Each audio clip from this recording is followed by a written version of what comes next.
This is WWE superstar Drew McIntyre, and you're listening to the WWE Podcast. The champ is the one that everybody wants, me. Lynch is going to WrestleMania. Claymore! Austin 316 says I just whipped your ass. This is my idol. You're going to acknowledge me.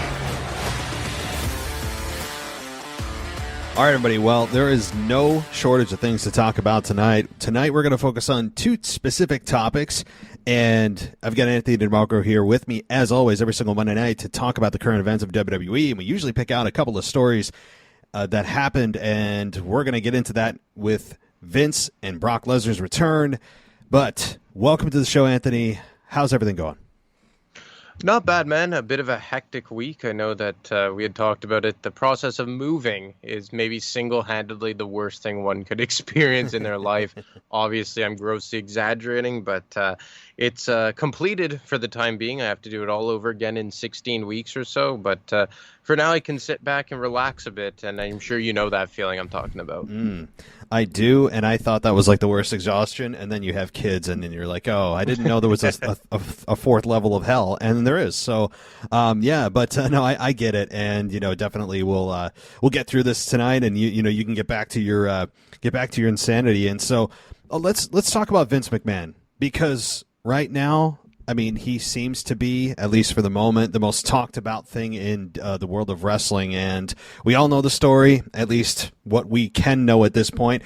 There was a investigation. There is an ongoing investigation with Vince McMahon, and the board has put a committee together to essentially investigate a $3 million settlement, a alleged $3 million settlement from Vince McMahon to kind of a hush-hush type of deal with former employees. I guess one of them or both of them, or I don't know, so one of them at least was a paralegal in the organization that is no longer in the organization, and they're looking into alleged misconduct with that money, and if it's found that he's guilty, we'll have to see. But right now, Vince McMahon has stepped aside, not stepped down. I guess that was a distinction, as Stephanie steps in as interim CEO. Let me stop there.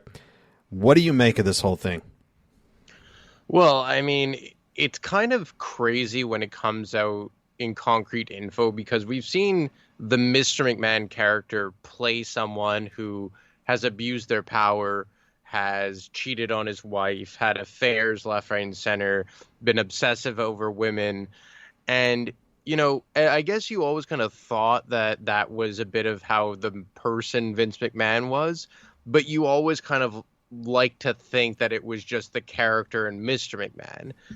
But then when a report like this comes out, it really kind of makes you think, like, damn, like, was he almost trying to live his real life on television in a way? And was Mr. McMahon always just like an amplified version of Vince McMahon?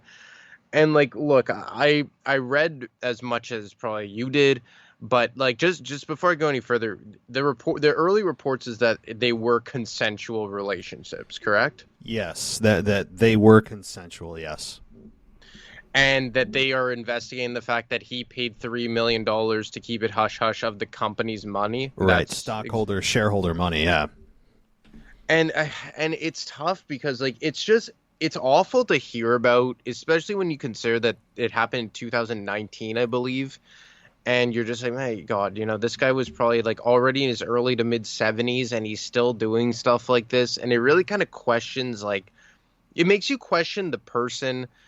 But at the same time, there's a part of me that says, like, my God, like, I guess we always kind of knew this, and this just kind of confirms what we always knew, that the Vince McMahon person wasn't completely far off from the Mr. McMahon character. And I guess all that I could kind of say, if to kind of find some kind of silver lining in this, is that at least they were consensual relationships. It doesn't, and again, like, they were consensual, but were they completely consensual? Was there manipulation going on? Obviously he's a high rank, one of the most powerful men in the country. I can't imagine that. Did the age come out of the women that No, at all? I don't think so. Well, either way, I can't imagine that still a working woman that you would have to assume is somewhere in the range of 20 to 50 years old would be really, excited to, start doing, sexual things with a guy in his early 70s. So, I mean, it just kind of really paints WWE in a bad way, and it kind of confirms what a lot of people have always speculated about Vince McMahon. What would you say? Well, yeah, it certainly lives up to the living your gimmick accusation, and maybe that's why it seemed to work so well on camera for Vince for so many years that, he seems so believable in what he was doing on camera, and he was one of the best heels the organization's ever seen, which is maybe why it works so scarily well. But, look, I mean, this is still an ongoing investigation. We can make our assumptions that this is all true. And, there is no conclusion on this yet. They are still doing their investigations. So, I mean, I guess we'll go with the presumption that he's guilty of this. I mean, that's the only way to do this. Otherwise, we have nothing to talk about. But if he's indeed guilty of this, I mean, the thing is, even if he used private funds, like, okay, say it was proven he did make this payment, but the payment was made from his own money. It was not from stockholders, shareholders' money. I think that only makes it a little better from the perspective of the shareholders saying, okay, he wasn't misusing appropriating our funds, but he's still kind of a scumbag that is cheating on his wife and paid the woman to be quiet about it. Now, he wouldn't be the first nor the last millionaire or billionaire to do this. It's probably way more common than people realize, especially in the world of sports with things like this that we don't even know exist until they come up. So Vince would not be unique in that way, but it is surprising given that Vince McMahon has, it's taken this long for something like this to happen. And, I'm going to still say there's a small sliver that it's not true, but I'm going to lean on the side of, yeah, it probably did happen. And if it comes out that he actually did this with funds that were like publicly traded, which I think would be a really bad. I mean, that would make this worse for him. But if that indeed is the case, then I think Vince McMahon may have no option, no alternative but to permanently step down as CEO and maybe leave the company altogether. I mean, do you think that's even a possibility? A guy that once defeated God in a tag team match has an opportunity. I mean, do you think that's even possible? Say the worst case scenario for Vince comes to pass and it's found that he is guilty. Do you think that he'll actually leave the company? You often thought, or I'll just use myself as an example, that there would be nothing aside from death that would be able to pry Vince McMahon away from WWE and full control, both on the business side and the creative side. And he's managed to maintain control of the creative side even through this so far. And we'll get to his promo and appearance on SmackDown 3 nights ago. But I feel like when you're a publicly traded company, and so many billions of dollars are at play, and there's so many people with their hands in the pot, and we're living in such a fragile climate as we are today, where cancel culture is a real thing, and I'm not referring to that this would be like a victim of cancel culture if they do come out to be true, these accusations. I think that they would be completely justified for people to be completely upset about them. But it feels as though, especially when you take into account his daughter coming in as the interim CEO and chairwoman, and how much of a philanthropist she tries to present herself as, I feel like this would be something that he would not be able to survive. And to be honest, I'm still very surprised that he was able to maintain creative control and allowed to appear on SmackDown. Like that for me, and I have no doubt in my mind that was completely a Vince McMahon call to try and act like, I did nothing wrong and, try and get out in front of it in a way. But the more and more they let Vince McMahon go here, it just seems to be tarnishing his legacy. And, we talked about his appearance at WrestleMania, how he botched the stunner, how he looks now, the way he kind of acts awkwardly, and this is aside from the real life stuff that's going on. from an on-screen perspective, I can't speak for you, but I just feel like he's absolutely tarnishing his legacy as a great, arguably greatest heel of all time as far as on-screen characters go. But now you couple in what's going on behind the scenes, and now it's coming out publicly in real life matters, and how big of a company WWE is, and how much money is at play here. It seems like something that Vince McMahon will not be able to evade, especially when you consider that a guy like Nick Khan has gotten involved recently, and it is a publicly traded company. I feel like this may be a storm that he can't avoid this time around. Even the powerful Vince McMahon may not be able to survive this. I mean, Vince McMahon is a guy that has survived the courts before, but in this case, I don't know if he could survive because of the backlash, and especially as you said, the culture that we're in right now that is sensitive to these kinds of things, and for better or worse, we're not going to get into that, but it does exist, and I think that it would be a big factor, especially from a PR perspective. Now, it's also interesting to note that Stephanie McMahon, and I brought this up, and others have too as well. I'm not a genius that thought of this, but Stephanie McMahon stepped kind of aside from WWE a number of months ago, just prior to this news coming out. And before, I mean, since essentially the womb, she was in WWE, day to day, involved in the decisions, involved in whatever. I mean, she actually was selling T-shirts early on in her childhood, and made her way all the way up to the chief brand officer, whatever. And the thing is it a little bit suspicious that she maybe kind of saw the writing on the wall? She knew it was coming down the line. She probably knew ahead of time that there's something going on with her dad, and she heard rumblings of this coming out, and she smartly decided a couple of months ago to step aside from WWE and do kind of her own thing and distance herself. And then all of a sudden these allegations come out, and she's like, oh, wow, this is shocking. Yeah, I didn't know any of this was going on. I mean, maybe it's kind of self-preservation on her part, or it just could be dumb luck. I don't know which one it is, but it is just very suspicious timing where she decided the moment probably she found out to distance herself. And then when the news actually broke, she has some kind of soft landing to say, well, I mean, I left a couple of months ago to do my own thing. I don't know what's going on here. I mean, who knows? But do you think that Stephanie knew something ahead of time and kind of made the smart move to get away from the company and distance herself so that when the news broke, she wasn't associated in any way with this? I mean, like, logic would suggest that, right? Like, it feels like way too coincidental that she took a leave of absence, in late May, and then less than a month later, this all comes out. The only thing that would maybe suggest the opposite is that she was, placed in as the interim CEO and chairwoman. But again, you're right. I just think that it's too coincidental. Maybe it wasn't, solely because of this, but maybe it was she wanted a few weeks away, or she wanted some time away, and then she found out that this was maybe coming down the pike, and she said, okay, well, now maybe is no better a time than now.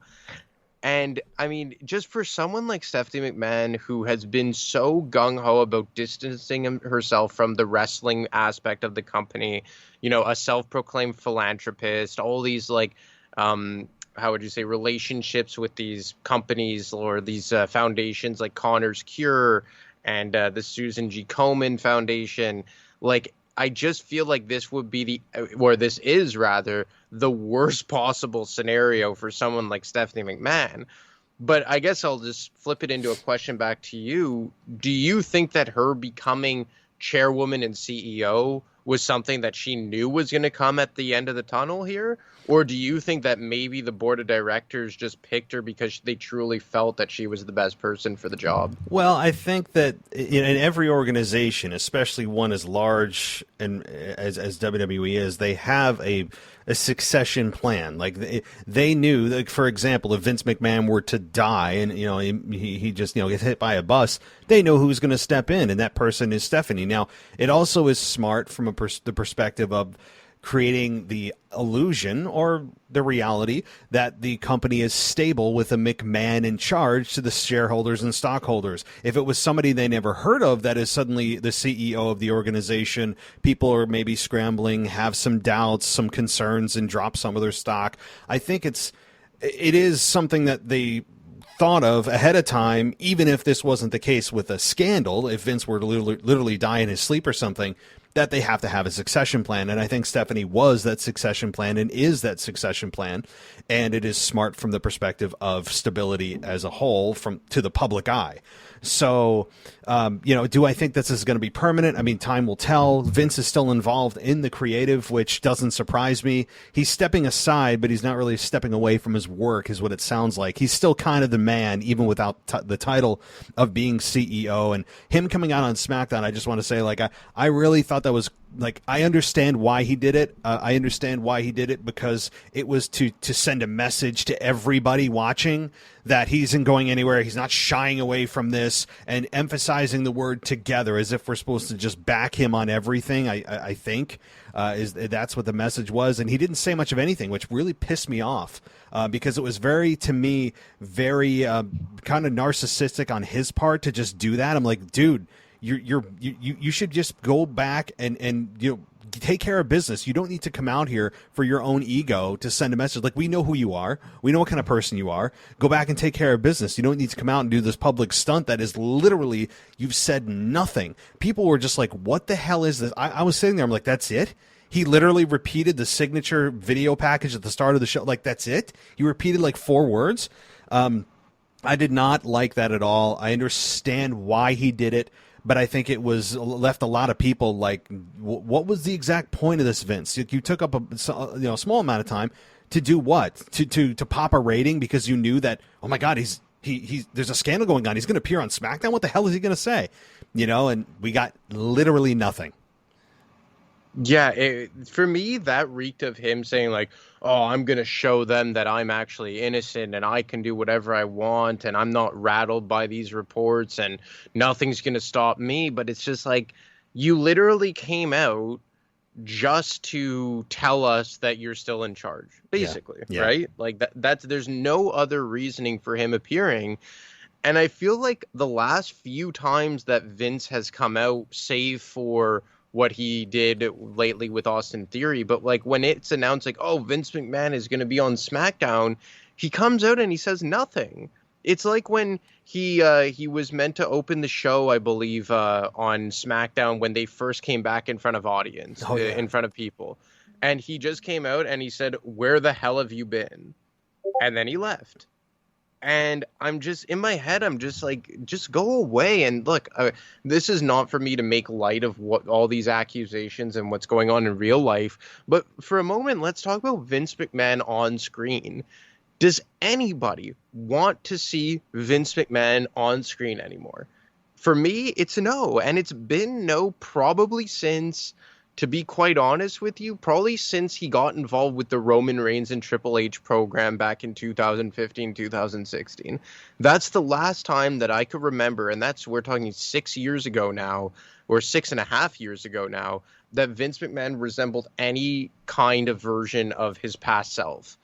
And, I'm not a huge fan of Stephanie McMahon on screen, but why not let Stephanie McMahon be that character? Why not let Triple H be that on-screen character? Hell, let Shane McMahon be the on-screen character.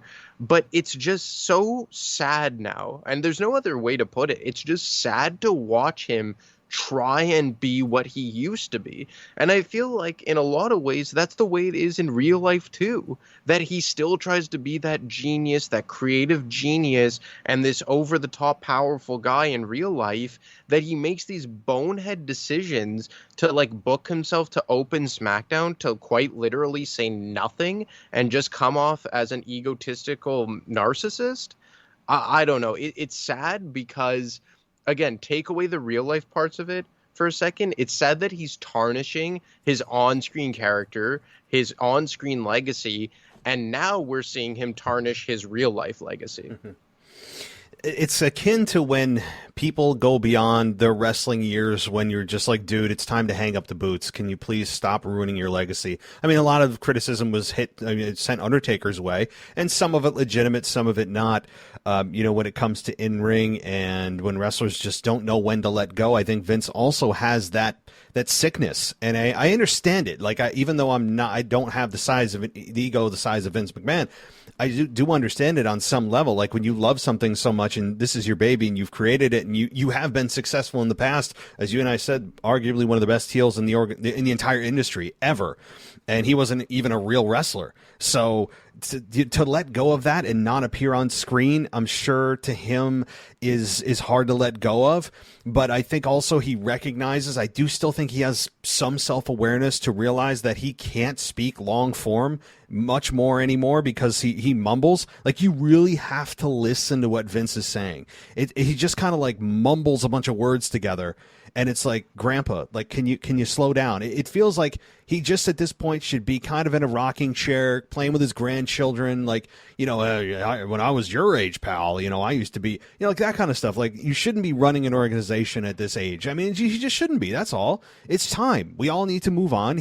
There needs to be a succession plan in place, and maybe he is forced out with this whole scenario. So do I think he's tarnishing his legacy? I mean, beyond the scandal, which we'll hear about the results of that maybe in the coming weeks or months, certainly, yeah. I mean, because for a long time now, especially with the Austin Theory thing, which really put it over the top for me, of him just, for whatever reason, sitting in an office, talking about golden eggs, mumbling to Austin Theory, emasculating a talent you're supposed to be elevating, all that kind of stuff made no sense to me. And also, he was not coherent. I cannot hear what you're saying, Vince.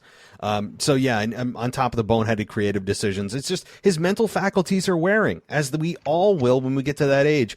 And unless something forces him out like this, and there's public outcry from stockholders and shareholders, I do not believe that he will leave the organization unless there is like almost unanimous movement to get him out.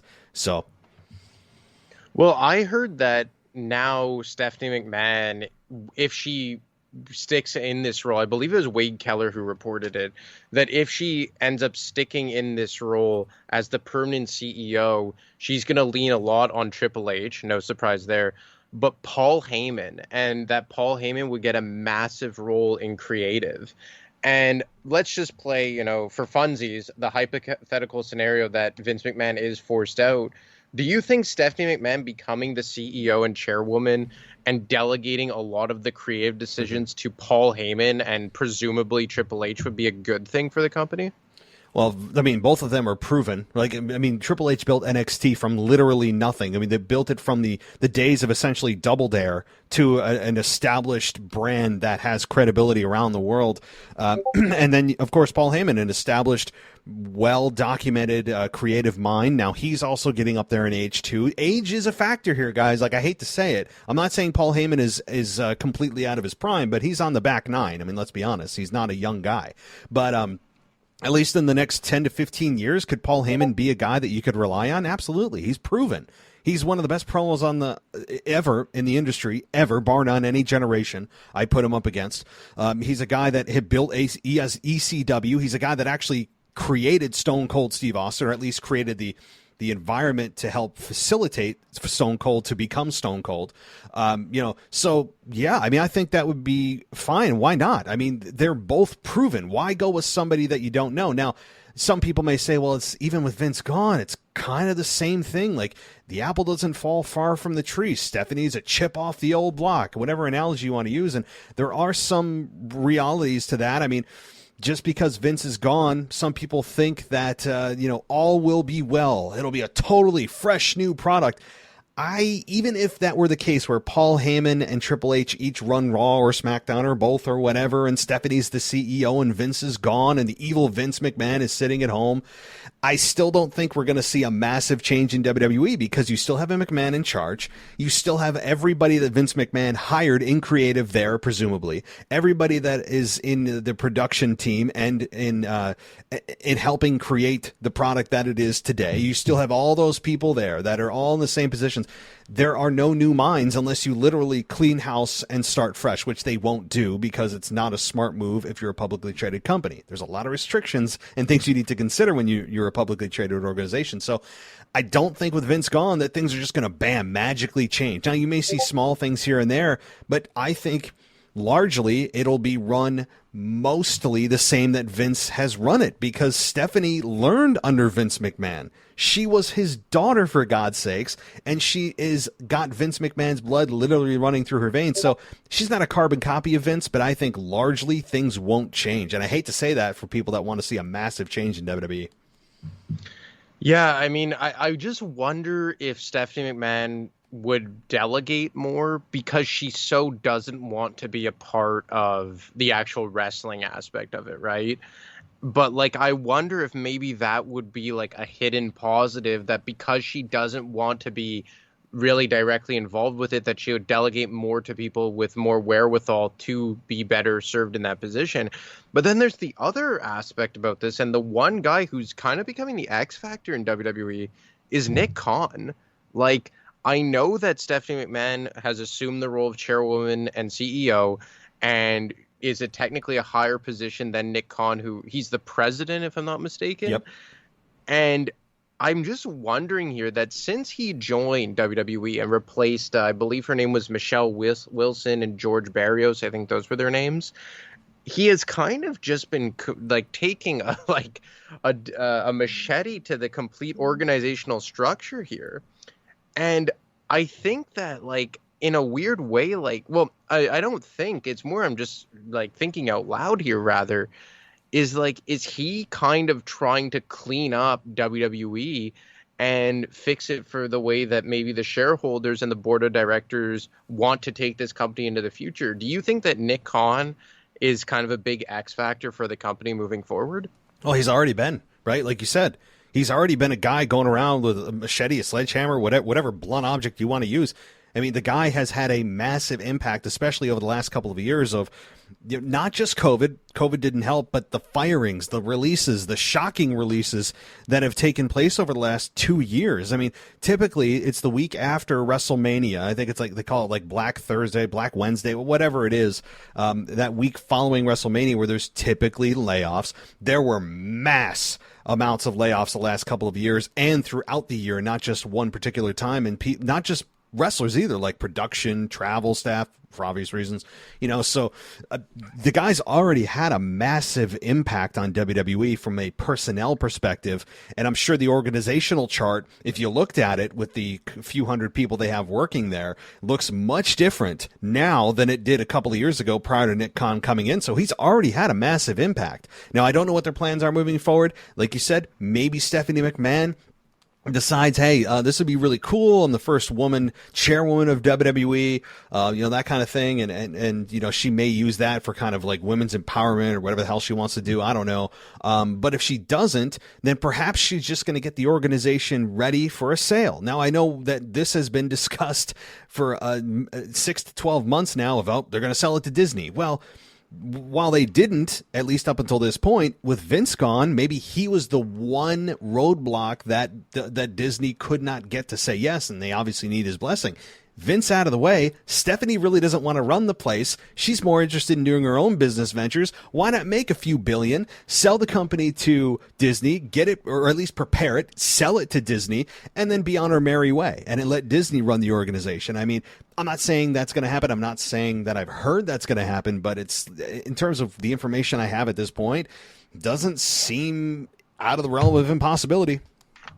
No, not at all. And that's the way that these things seem to be trending, right? Like, it happened with the UFC. I believe it was Dana White and the Fertitta brothers, I think, that sold the UFC to a big corporation, and they kept Dana White on as the president. And it just seems like that's the way that this thing is trending here. And the only thing maybe stopping it is Vince McMahon.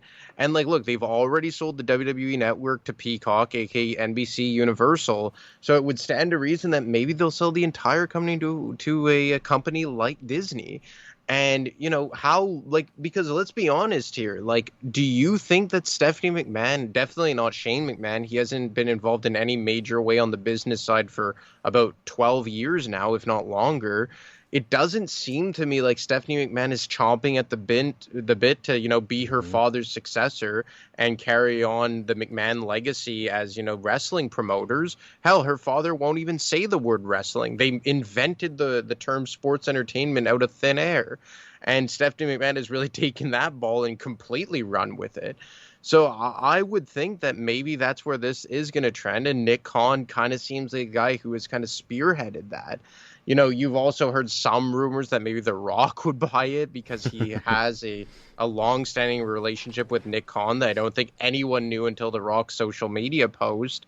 But, I mean, I guess before we move on to the Brock and Roman thing, the last question I would kind of ask you is that do you think that once Vince McMahon isn't in power anymore, whether that be that he survives this and eventually dies or he is forced out because of the scandal, do you think the McMahons will move forward as massive parts of WWE? And by McMahons, I guess you could also say Triple H as well.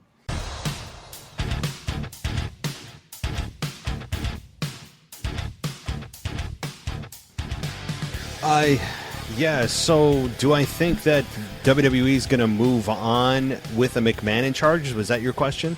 Exactly. Yeah, do I? Well, I mean, again, assuming Disney doesn't purchase WWE, because at that point they could make whatever decisions they want from a management perspective.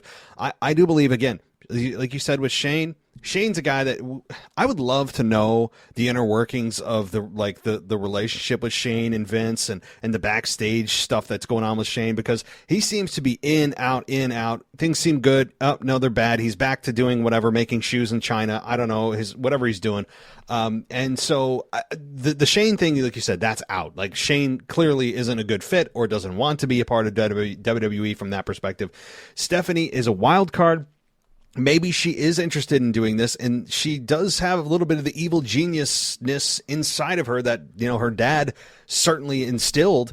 And I think that there's a possibility that maybe she actually does want to, and this is kind of just her evil plan being hatched. Where not that she set up her dad, but maybe, again, distancing herself, setting herself up for that role, so that knowing she's in that next line of defense, that next person in line, if Vince were to have to step aside like he just did, then she knew that if I'm involved, I can't be involved with a scandal going on. How did I not know? So let me distance myself, and in 2 months they're going to call me to be interim CEO, and then they're going to find that Vince is guilty and I'm the permanent CEO. I mean, like, it's possible she thought that far ahead. I wouldn't put it past her. She's a smart woman. I mean, you can't get to that level and do what she's done if she wasn't. So there's that possibility. So long answer, I think, I think that there will be a McMahon in charge when the smoke settles from this scandal. Even if Vince is found guilty, he's thrown out, people go crazy, the headlines blow up, Vince McMahon out of WWE, whatever,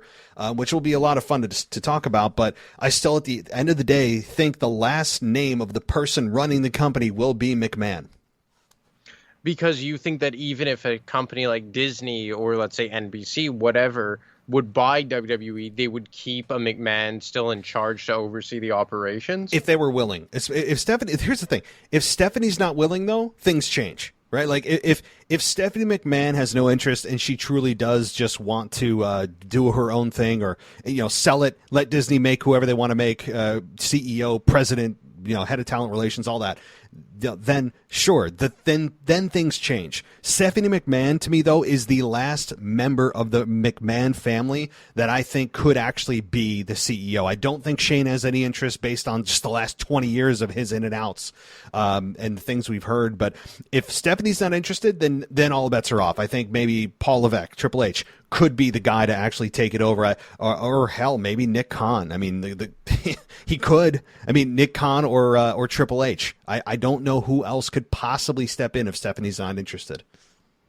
The Shane McMahon thing to me has always been so weird. Obviously, you can't judge a guy based off of his on-screen character, but like, everyone who's listened to me for a while now knows that I'm a big Shane McMahon fan, but I always felt that he resonated well with the crowd. I would argue that he was probably, of all the McMahons, probably the best served to play the babyface role. I know Jim Cornette has said numerous times that he's the best McMahon or the nicest McMahon. It just really makes you wonder what the hell went on behind the scenes with Shane, especially considering the fact that he's the older of the two. I think relatively substantially between him and Stephanie. I think he has like at least 5 years on her. It just really begs the question, like, what the hell went on with Shane for him to leave in 2009? Then even when he came back in 2016, it was largely only as an on-screen guy. And I still think that he got over pretty well. Like when he was the commissioner of SmackDown, he had his programs with Kevin Owens and not Daniel Bryan, AJ Styles. AJ, He had the match. Yeah, like I thought that he really resonated well with the crowd, and obviously what happened at this year's Royal Rumble when he was a producer really kind of killed that entire thing in the cradle, and he ultimately got ousted by the company. But I've just always wondered what the hell went on with Shane McMahon behind the scenes. I mean, yeah, I hope at some point before that, Shane heads to his grave, he doesn't take it to his grave. I would love to know the ins and outs of that. I mean, because it's fascinating, the things we don't know about the relationship between, the son and father. Now, of course, that's a very private, intimate relationship. Maybe we will never know, and they both will take it to their graves, and everyone just say that's none of our business. And I guess it isn't, but I think it is very interesting. It's fascinating, the relationship between Vince and Shane, because like you're right, Shane is a very popular, if not the most popular from a crowd perspective, McMahon. Yeah, his punches, and he doesn't wrestle the best, and I've heard all the criticisms, and I understand that to some degree. But Shane McMahon, puts 110% in, even if he doesn't wrestle the best, quote unquote. I think that Shane could, if he was interested, he could run the company. But I don't know if whoever's in charge at the very top would want him as the CEO. Again, a bridge we'll cross when we get there. But let's dive in to Brock Lesnar and his return. So, Anthony, were you surprised, and do you like this? Like, what do you think about all this? I'm torn because I truly do like Brock Lesnar a lot.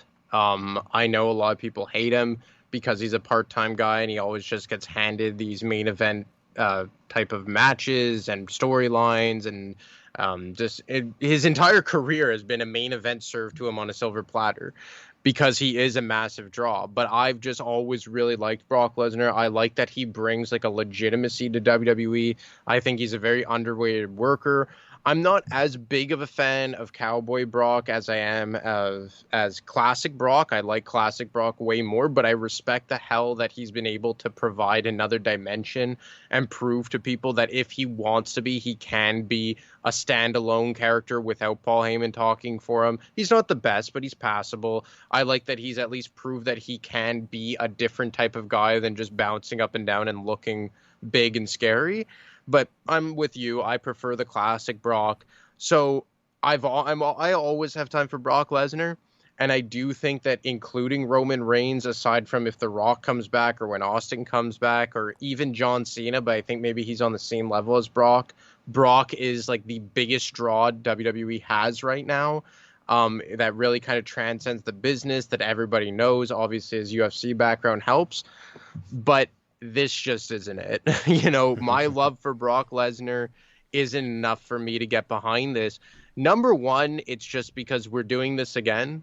Again, we're doing Brock and Roman again, and it doesn't make sense this time around because the last two times that they competed one-on-one, Roman won. He beat him in Saudi Arabia last October, and he beat him at WrestleMania. And I believe at WrestleMania it was clean, was it not? Yep. So what grounds does Brock Lesnar have, aside from the fact that he's Brock Lesnar, to come back and jump the line? And the other part about this is that, and again, maybe I'm backtracking a bit, but I just wasn't ready for Brock yet.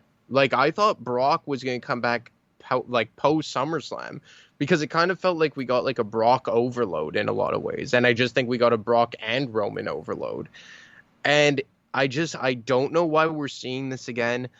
I think that they're going back to the well with how they start programs with Roman way too much. Like that he beats someone, he's about to walk off, and then someone's music hits and just comes and gets in his face.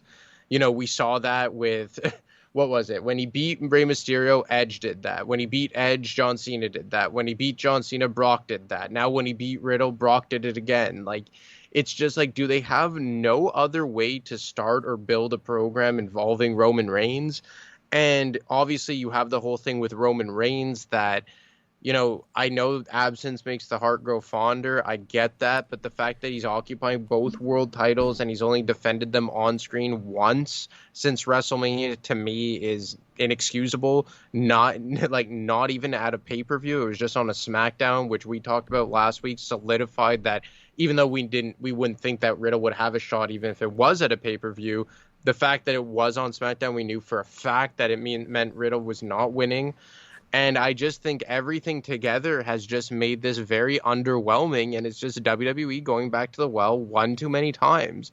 I understood why they did it last year in Saudi Arabia, because they wanted to get presented in a different way with Roman as the heel and Brock as the babyface. Okay, I was on board.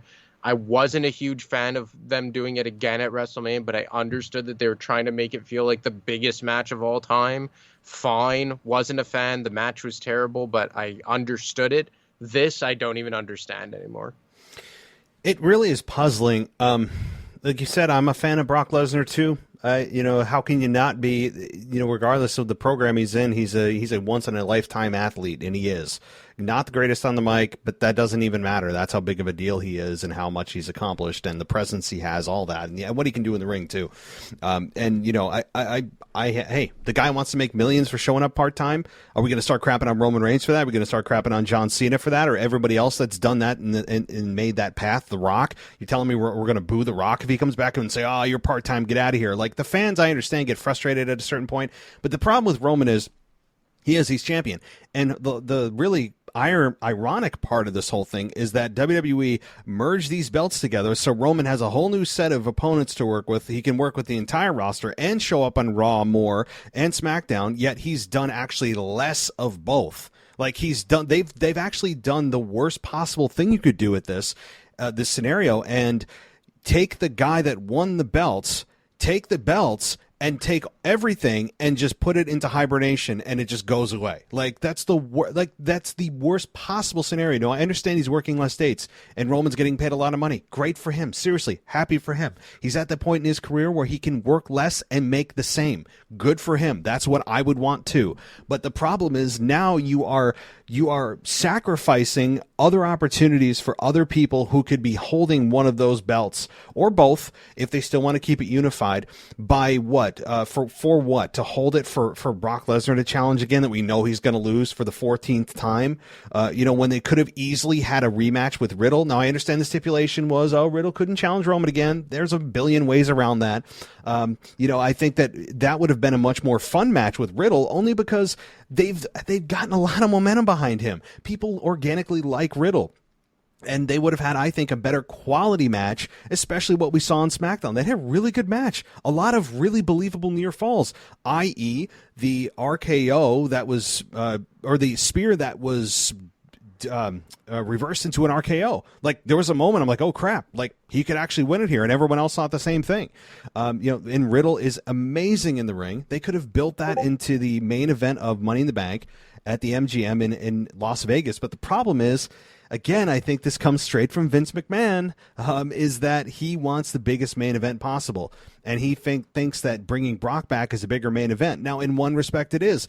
But at the same time, you've got this rising star, and a star that's more believable to beat Roman than a guy that just got beat by Roman like 18 times to come back, that isn't going to beat Brock or beat Roman. He has zero chance. Like, I don't think Brock has any chance to beat Roman at Money in the Bank, versus Riddle, who you can make an argument, hey, he's an up-and-coming star. That's what you want to do with the person that beats Roman, is have a guy that's on the rise, has a momentum behind him, he's young, check. Riddle has a okay chance that you can make an argument. Brock has zero chance of beating Roman. And so you take that element of surprise away from it, and I think he brought back Brock earlier than maybe he wanted, especially if Randy Orton truly is out for the next, I don't know how long, apparently till the end of the year. I've heard a lot of different things, but I don't know if this is going to be the end of it with Brock and Roman. I mean, they got SummerSlam next. What are they going to do? Just have Brock Lesnar go away? And then I don't think so. I think we could see like part 7 of this matchup with Brock and Roman at SummerSlam. Like, I'm not saying it's gonna happen, but Brock isn't back just for this kind of B pay-per-view. I think he's back through SummerSlam, and it could be Roman Reigns for both times. Well, that's the thing I wanted to ask. Like, is it for Money in the Bank? Because I thought I saw something that said that he came back to challenge Roman for SummerSlam. Oh. That they're just gonna skip over. Don't quote me on that, and I'm pretty sure it's for a last man standing match. I saw that. I'm not. So, I'm pretty sure, you could double check this for me, that they booked this for SummerSlam. Oh my God. And they're just gonna leapfrog Money in the Bank. And assuming that's accurate, and I'm not completely messing this up, you're basically holding that title hostage, or both titles hostage, for 2 months. Yep. And we know that for 2 months, nobody's even going to get involved in the World Championship picture or the Undisputed Championship picture. Forget having a match for it. Forget having, winning it. There's going to be nobody even stepping up to Roman for the entire summer because they've already decided 2 months in advance it's Roman versus Brock. For what reason? No other than Vince feels like that's the biggest match that he could put together. And that's why, maybe I was overly negative with Roman from the onset when he won the 2 championships at WrestleMania. But I felt like this is the way that it was going, that these championships were just going to go into hibernation. And look, again, maybe I'm talking out both sides out of my mouth, because when Brock was Universal Champion on Monday Night Raw back in 2017 or whatever it was, I didn't mind it as much. But in part of that was because you had guys like AJ Styles and Daniel Bryan carrying the other world championship over on SmackDown. So it still felt kind of legitimate that there was at least one world championship in the mix. And to be honest, I feel like Brock back then competed more than Roman is now. And that's crazy to say. You had Brock defending the Universal Championship at pay-per-views like Great Balls of Fire and Battleground and stuff like that. And this, you don't even have Roman competing at any pay-per-view. And for me, it's just the fact that you've brought back another part-timer to go head-to-head with him for the 15th time. It's it's absolutely crazy. And it's just how am I supposed to invest in this anymore? Unless it is this incredible long-term booking that Seth is going to win Money in the Bank and then cash in on Roman and Brock again, akin to what happened 7 years ago. But I mean, I'm not giving WWE that much credit, especially with the way that they've booked Seth in terms of wins and losses over the last 12 months. So, I mean, anything short of that, and assuming, I don't know if you're able to double check it, but assuming that this is just booked for SummerSlam and they're completely leapfrogging Money in the Bank and everything in between, I'm not very high on this. No, I just read a few articles that did say that. I mean, that apparently, I did see the Last Man Standing. I just didn't see the venue. I thought it was Money in the Bank. It does look like that is slated for SummerSlam, and if that holds true, that is, again, like you said, another 60 days tacked onto his 650. So he'll be at what? 710 days as champion, and at that point you're 3/4 of the way there, roughly to 1,000 days. And I keep harping on that, but I can foresee them just doing that, and just because they're well, guys, when are we going to have this opportunity again to have 1,000 days? To me, that's such narrow-minded booking. But yeah, but the only hope we have is exactly what you said: the Money in the Bank winner, whether it's Drew or Seth. Because I think those are really the only two that have a legitimate argument to win that match, which I probably think it'll actually be Drew, because then he'll challenge Roman for Clash at the Castle, I'd imagine, unless he wins some other way to challenge Roman. But you already know, at least through Clash at the Castle with Drew in September, Roman's going to hold the belt at least another 3 months to get to Roman, or to get to Brock, or sorry, to get to Drew. there's the same cast of characters here. To get to Roman versus Drew at Clash in the Castle, you gotta go another 3 months. And it's just absurd that we already know the next quarter of a year there is no chance of anyone taking the belt from Roman. Like, that's, I think, the biggest problem I've had with this run. And I've been a big proponent of this run. I have. And I've sat here and defended him more than most. And you know, for better or worse, that is what it is. It's very subjective here. But the biggest problem I've had over the 2 years almost that he's been champion, and look out for them harping on that at SummerSlam, by the way. For 2 years he's been champion. The biggest complaint I've had is that nearly every opponent he's had, you've never really believed that they could beat Roman. Like they've Kevin Owens, even, it's, you know, in his 4 matches or whatever he had, there was maybe one of the matches you're like, maybe, but at the end of the day, you're never thinking, oh my God, they're probably going to be the one to beat Roman, and then they don't. You're like, oh man, they had a chance. Nobody. There's been nobody. Cesaro, the Demon Finn Balor, Kevin Owens, obviously Brock Lesnar, you know, anytime he challenges Roman, has no chance. He faced John Cena. You knew, while there was some speculation, he's a part-time guy, doesn't make sense, legend, doesn't need it. He's not going to get it. You know, The Rock, he comes back. You know, it doesn't make sense. It's all just nostalgic matches and just like video game matches that people are thinking themselves, yeah, there's no chance. Like, it's cool that these matches are happening, but unfortunately, guys, we know the outcome. Like, we already know Roman's retaining because it doesn't make sense for this person to win.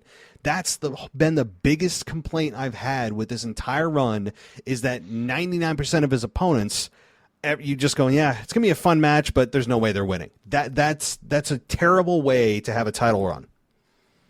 I think the only time that I really thought that maybe he would lose was WrestleMania 37 in the triple threat match with Daniel Bryan and Edge. Mm-hmm. And once he beat them, and I still picked Roman to retain, but that was the one time where I wasn't 100% confident. But you're right, like Rey Mysterio, no. Edge the second time at Money in the Bank, no. Cena, I mean, somewhat. I said, like, maybe they'll give Cena his 17th world title to pass Flair, and then he'll drop it back to Roman. But, I mean, the way that they booked him versus Cena was embarrassing. The Brock thing, obviously, like, him winning at WrestleMania was the most clear-cut outcome we've ever seen, arguably, at a WrestleMania. And we knew that he was going to beat Riddle on SmackDown. And, like, I don't know if I'm missing anyone in there. Obviously, Jey Uso at the very beginning we knew wasn't going to have a hope in the hell of winning the championship. So, like, it is a shame. It sucks that, like, even a guy like Seth Rollins, like, if that was a good match, I think the program had a lot more juice left in it, aside from the fact that it was heel versus heel. But we knew that Rollins wasn't going to win because they were in the midst of the Brock angle, and you had Seth as a Raw guy.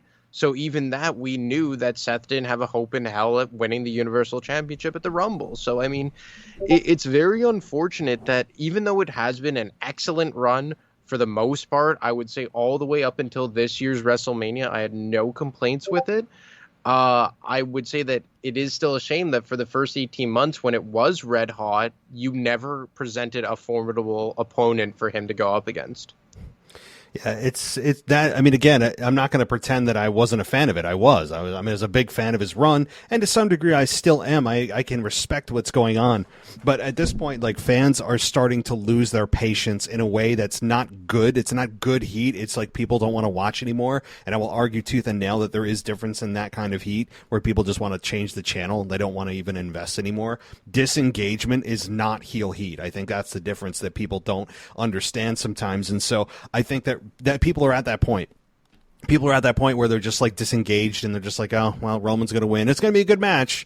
You know, so I'll watch for just like the wrestling perspective, but I'm kind of disinvested from the bloodline. It's the same thing. Roman wins, retains. He stands there, tells people to acknowledge him. And then a new opponent comes out just as he's holding up the belts. It's like very formulaic. It's the same thing. And I totally get it. I'm not crapping on that. And I'm starting to get on that bandwagon of like, okay, I'm kind of done with this. Can we just get the belts off Roman so we can get Roman in matches that you actually don't know if he's going to win or not? Like to me, like you've made your point. Roman's a future Hall of Famer. He's had an epic run, a legendary run. We get all that. great heel turn, great success, great execution for the most part. Point made. Can we move on? You are strangle holding 2 championships unified into one that you're not even maximizing or utilizing at all, by the way. And you're also holding back talent that could be taking these spots for pay-per-views that oftentimes don't even have a world title match because Roman's not there. I mean, so there's to me, the negatives finally outweigh the positives of Roman holding those belts. I'm there now. And it sucks because they had something amazing, but it's just they had to exaggerate, they had to push it. And by they, I mean Vince, that like, you know, I could see it just like, oh, you see, like now they're behind Roman. Now I'm going to give them what they want. And it's just like, no, like, why can't he just be a top wrestler, but like not above and beyond and head and shoulders above everyone else? Like even Stone Cold Steve Austin back in the day wasn't pushed like this. Like, you know, like even Stone Cold, when he was on top, at least you had that one guy in The Rock, or to a bit lesser of extent Triple H, that like when they would go head to head with Austin, you would think like, damn, maybe they could beat him. And sometimes they did. Triple H beat him in the 3 Stages of Hell match. One of the best Rock of all time, by the way. I love that match. Yeah. Exactly. Like The Rock beat him at WrestleMania 19. Obviously a different context, but he still beat him. Like, when The Rock was the world champion and Austin was out in 2000, The Rock was the top guy. Like Kurt Angle beat him at No Way Out in 2000, or no, sorry, it was No Mercy 2000. Like these are things sometimes that have to happen, and I could guarantee you that guys like The Rock, guys like Austin, even a guy like John Cena, and you know he was pushed as Super Cena for a long time, but never to this extent. That like it pays sometimes to have them lose, and it pays sometimes for them to have that redemption story. Like I think one of the things that really helped Cena, and I don't know if you remember this, but like in the year 2012 when he lost to The Rock at WrestleMania 28, and then he was just losing match after match after match after match. In 2012, all Cena did was lose, and he had a failed cash-in Money in the Bank briefcase. And then in 2013, he won the Rumble and he beat The Rock at WrestleMania 29. And even though it wasn't my favorite thing in the world, I think it got a lot more people behind John Cena again because they did have him face some form of adversity. And could you imagine like Roman losing a match and coming out like a month later more vicious than ever because he did finally lose? Like they would have a brand new like can of worms to open and work with, and everyone would be so much more invested because we're just like, okay, we had a vicious Roman before, but now that he's lost, let's see what levels he'll take it to get that title back. And they just won't even go there. There's such a story to be told on the other end of this. Like they've squeezed every last drop of juice, at least we think they have, out of this current product. For 2 years they've been doing the same thing with Roman, and there's such another side of this. There's a potentially better side of this, or more interesting side of this on the other side, where, okay, he lost. Now what the hell is he going to do when he comes out? Is he going to like light the arena on fire? Like, what is he going to do? Like the quiet anger I think he could show on camera would be scary good. And I would love to see it. They could even turn him babyface off of it. I mean, honestly, the fans are already cheering when he comes out. Some of them are. He's got a great entrance music. Again, I think that the fans have had time to hate him. The ones that have wanted to boo him have had time to boo him. We've had a lot of fans like myself, pent up anger for him that I think is now released, and we're ready to embrace him. If they ever wanted to turn him babyface, we could get to the point where Vince wanted him to be 6 years ago, winning the Rumble in 15 in Philly, except actually be there now, because they've gone through the time of hating him, and now they could instantly turn him on a dime. I really believe that. So you're right. It's just time, and I think that fans are fed up. We're done with it, and I don't want to go in circles. But any final thoughts on this? No, it's a shame that we know that the world titles aren't going to be moving or have a developing storyline for 2 months during the summer. It's just sad, and it's frustrating. It's frustrating. I honestly don't even know the next time they're in question. I mean, WrestleMania, but if The Rock's there challenging for the belts, God help us. I didn't want to cross that bridge. I mean, we've got like 8 months until we have to talk about that. I just really hope if The Rock comes back, it's not for the belts. You and I have discussed that, but I really don't even know the next time I would look at a Roman match, even again, all the way to WrestleMania, and go, well, it could be this person who beats him here. There's literally no one I can think of at this time that could come back and challenge Roman outside of some people in NXT. I've heard the names. But right now in the current roster, I look at it and I go, yeah, there's nobody. So just put it on Seth, for God's sakes. Like, just have Seth win the Money in the Bank, cash it in that night. Let's get it over with. Seth is now the unified champion. Like, let's move on. That's what I would do. All right. Well, Anthony, thank you for coming on tonight. Of course, you guys can check out Anthony on his retro show, and this past week was From the Vault version, but this week, hopefully we'll get a fresh new episode. And did you have anything in mind, Anthony, or you're waiting for the universe to inspire you over the next few days? No, I actually have one in mind. It was supposed to be last week, but it's just with the whole moving stuff. I knew that I would have had to record a half-ass version, so just figured give us a brand new episode this week, and it will be The Rock's run from 2011 to 2013, as we will dive into his return and his semi-full-time run that when he came back in early 2013 all the way up until WrestleMania in late March, where for just about 2 or 3 months or so, it felt like The Rock was kind of on a full-time schedule. Maybe not from an in-ring perspective, but he was appearing on Raw, he was appearing on SmackDown almost each and every week when he held the WWE Championship in early 2013. And I don't think people remember how often he came back during that period, so I'm excited to dive into that.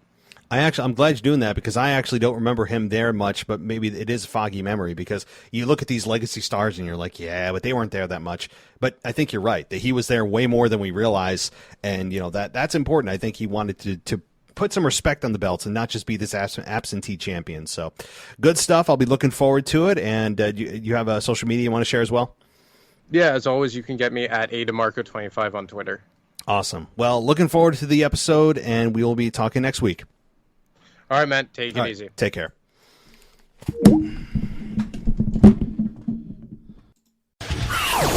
Thanks for listening to the WWE Podcast. Don't forget to subscribe on your favorite podcast app so you don't miss a show, or head to WWEpodcast.com.